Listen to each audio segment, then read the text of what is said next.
Question number 7 आ गया exercise का 4.1 का। अगेन इसमें भी हमारे पास थोड़ी सी डिफ़िकल्टी हमने ज़्यादा करने की कोशिश की है। अब हमने इक्वल के दूसरी साइड पे भी डिवीजन ले आए हैं। तो अगर मैं आपसे पूछूं इसमें x किसके इक्वल नहीं हो सकता, तो आप बड़े हैप्पीली कह सकते हैं कि x कभी भी -1 के इक्वल नहीं हो सकता, क्योंकि -1 के इक्वल होगा तो हमारी ये टर्म 0 हो जाएगी। कभी भी x -2 के इक्वल नहीं हो सकता, क्योंकि हमारी ये टर्म 0 हो जाएगी।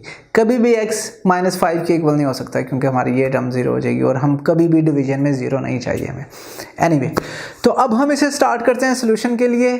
सोल्यूशन का मतलब ये है कि हम इसको फैक्टर्स बनाने हैं। प्रॉब्लम ये है कि हमारी क्वाड्रेटिक इक्वेशन के फॉर्मूले में नहीं लिखा गया, तो हमने इसे सिंप्लीफाई करना है। सिंप्लीफाई करने के लिए बड़ा आसान तरीका है। सबसे पहले हम इक्वल के लेफ्ट हैंड साइड पे जो टर्म्स हैं उनकी क्रॉस मल्टीप्लिकेशन करेंगे। नज़र आ रहा है, यही कर सकते हैं हम। क्रॉस मल्टीप्लिकेशन करने से पहले हम ब्रैकेट्स लिख लेते हैं ताकि गलती ना हो।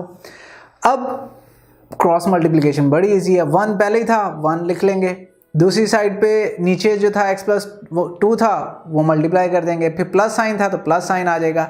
फिर 2 था, ब्रैकेट में 2 ही लिख लेंगे। नीचे से x+1 आ जाएगा, 2 से मल्टीप्लाई हो जाएगा। ऊपर वाली काम हो गए ख़त्म। नीचे x+1 इंटू x+2 दोनों ब्रैकेट हैं, आपस में मल्टीप्लाई हो जाएंगी। राइट साइड को भी ऐसे ही छोड़ते हैं। नेक्स्ट क्या करेंगे, ब्रैकेट्स को ओपन करेंगे। ब्रैकेट्स को ओपन करने का मतलब है इनको मल्टीप्लाई करेंगे। 1 को x से मल्टीप्लाई करेंगे, 1x आ जाएगा। 1 को 2 से मल्टीप्लाई करेंगे, 1 इंटू 2 आ जाएगा। फिर वो वाला हो गया हमारा। फिर 2 को x से मल्टीप्लाई करेंगे, 2x आ जाएगा। 2 को 1 से मल्टीप्लाई करेंगे तो 2 इंटू 1 आ जाएगा। ऊपर का काम हो गया। नीचे भी सेम काम करते हैं। x+1 ब्रैकेट है, x+2 ब्रैकेट से मल्टीप्लाई हो रही है। इसका मतलब x पहले जाके दोनों से मल्टीप्लाई होगा, फिर 1 जाके दोनों से मल्टीप्लाई होगा। करते हैं x into x, x into 2, 1 into x, 1 into 2, simple.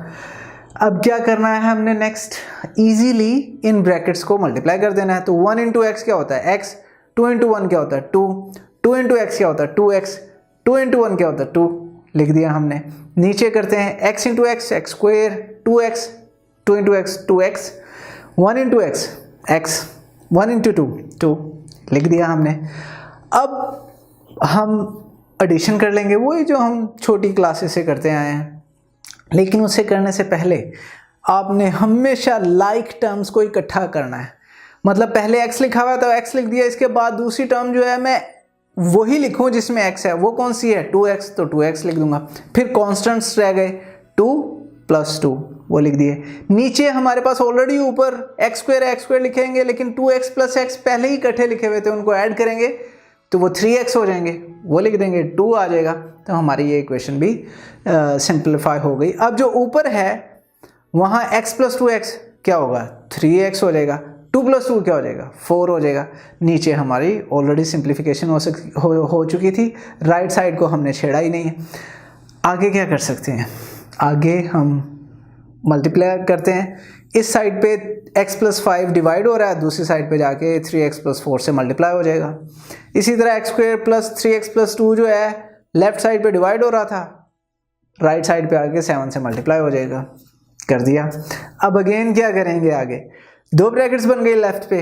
3x जाके x से मल्टीप्लाई होगा और 5 से होगा, फिर 4 जाके x और 5 से मल्टीप्लाई होगा। करते हैं 3x इंटू x लिख देंगे, 3x इंटू 5 लिख देंगे, 4 इंटू x, 4 इंटू 5, ठीक है।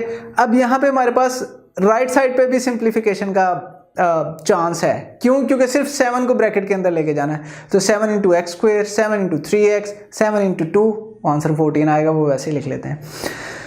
तो अब अगेन मल्टीप्लिकेशन देखिए, आई एम रियली सरप्राइज कि फर्स्ट ईयर का मैथ है और बच्चों वाली मैथमेटिक्स है यहाँ पे, बट है ऐसे ही करते हैं। तो 3x into x 3x², 3x into 5 15x, 4 into x 4x, 4 into 5 4 × 5 20।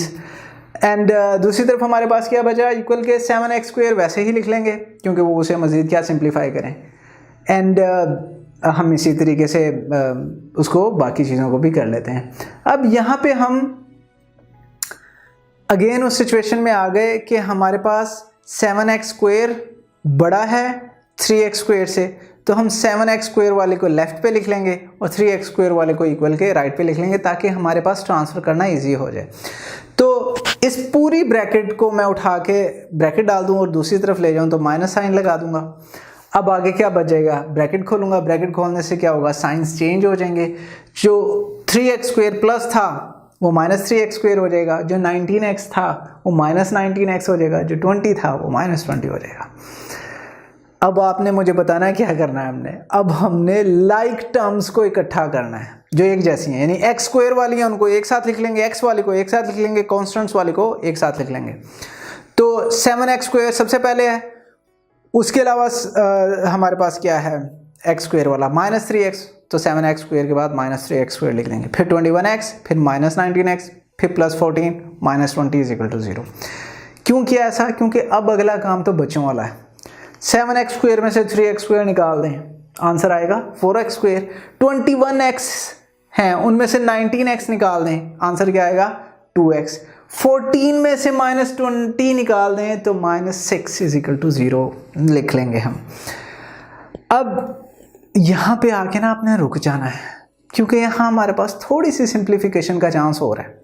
वो क्या है, मुझे नज़र आ रहा है कि हमारे पास 3 टर्म्स हैं, 4x², 2x, -6। 4x² को मैं लिख सकता हूँ 2 × 2x², 2x को मैं लिख सकता हूँ 2 × x, और 6 को लिख सकता हूँ 2 × 3 = 0।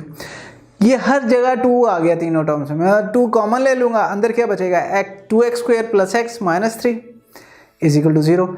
अब 2 इधर मल्टीप्लाई हो रहा है, दूसरी तरफ जाके डिवाइड हो जाएगा 0/2, आंसर 0 ही आना है इसलिए हमने कर दिया। तो लेफ्ट साइड पे क्या बचा 2x² + x -3 = 0। अब हम फाइनली जाके अपने क्वाड्रेटिक इक्वेशन पे पहुंचे हैं जो कि हमारी स्टैंडर्ड इक्वेशन से आप लिखें वैसी ही है, ax² + bx + c = 0 जैसी। अब कंपेयर कर लेते हैं, कंपेयर करके हम ये देखते हैं कि a की जगह हमारे पास 2 लिखा हुआ है, c की जगह -3 लिखा हुआ है, दोनों को मल्टीप्लाई करेंगे तो आंसर आएगा -6। b क्या है 1 है, उसको साइड पे लिख लेते हैं। 1 को हमने फैक्टर बनाने हैं यानी तोड़ना है, इस तरीके से तोड़ेंगे कि दोनों को मल्टीप्लाई करें तो आंसर -6 आए। तो 1 को किस तरह तोड़ेंगे 3 - 2, आंसर क्या आएगा 1 ही आएगा। लेकिन अगर 3 - 2 को आपस में मल्टीप्लाई कर देंगे तो आंसर आएगा -6, यही हमें चाहिए था। तो हम अपनी 2x² वैसे ही लिखेंगे, -3 ऐसे ही लिखेंगे, जो x है उसे तोड़ देंगे किस तरह 3x - 2x में।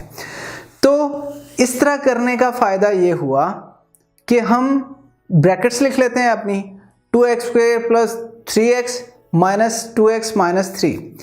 अब यहाँ पे पहली ब्रैकेट में 2x² को मैं लिख सकता हूँ 2x × x ऑब्वियसली, 3x को लिख सकता हूँ 3 × x ऑब्वियसली, फिर प्लस लिखेंगे। फिर दूसरी ब्रैकेट में मेरे पास है -2x, क्या मैं -2x को लिख सकता हूँ 2x - 1। अच्छा, अब आप यहाँ पे सोचेंगे कि मुझे कैसे पता लगेगा कि माइनस में -2x के साथ माइनस लिखूं या 1 के साथ, क्योंकि मुझे नजर आ रहा है दूसरी साइड पे मैंने 2x बनाया है, इसलिए मुझे यहाँ पे 2x बनाना है, इसीलिए मैं माइनस को 1 के साथ लिखूंगा। तो मेरा -2x जहाँ लिखा है वहाँ मैं लिख दूंगा -2x × -1। जहाँ -3 है उसको मैं लिख दूंगा 3 × -1। अब आप पूछे मैंने -3 × 1 क्यों नहीं किया, क्योंकि मुझे दूसरी तरफ नजर आ रहा 3 है, इसलिए यहाँ पे भी 3 होना चाहिए, इसलिए 3 × -1। ये ऊपर वाली टर्म ही बन जाएगी अगर हम ब्रैकेट खोलें तो हम यहाँ तक पहुँच गए। अब पहली ब्रैकेट में हमारे पास क्या कॉमन है x बाहर ले लूंगा तो अंदर क्या बचेगा 2x + 3। दूसरी ब्रैकेट में हमारे पास क्या कॉमन है -1 कॉमन लूंगा तो अंदर क्या बचेगा 2x एंड देन 3। इजी हो गया। अब आप देखिए कि हमारे पास दोनों में टर्म्स में एक ब्रैकेट कॉमन है, वो क्या है 2x + 3, वो बाहर ले जाता हूँ, अंदर क्या बचेगा x एंड इधर -1। तो ये तो आसान हो गया। जहाँ पे भी हमने कहा कि दो ब्रैकेट 0 के इक्वल हों, मल्टीप्लाई हो रही हो, तो पहली ब्रैकेट = 0 रख लेंगे, दूसरी ब्रैकेट को 0 के इक्वल रख लेंगे, यानी 2x + 3 = 0 या x - 1 = 0। It's very easy. अब यहाँ से x अलग करना है तो 3 उधर जाके -3 हो जाएगा और 2 से डिवाइड हो जाएगी, तो x = -3/2। यहाँ x - 1 है, x 1 को दूसरी तरफ ले जाएंगे तो x इज इक्वल टू 1, यहाँ सीधी सीधी x की वैल्यू आ गई। तो इस तरह हमारा सोल्यूशन सेट जो बना वो -3/2 इंटू या 1, तो x की दो ही वैल्यू हो सकती है, -3/2 और 1, जो हमारी इक्वेशन को सॉल्व करेंगे। So that's it.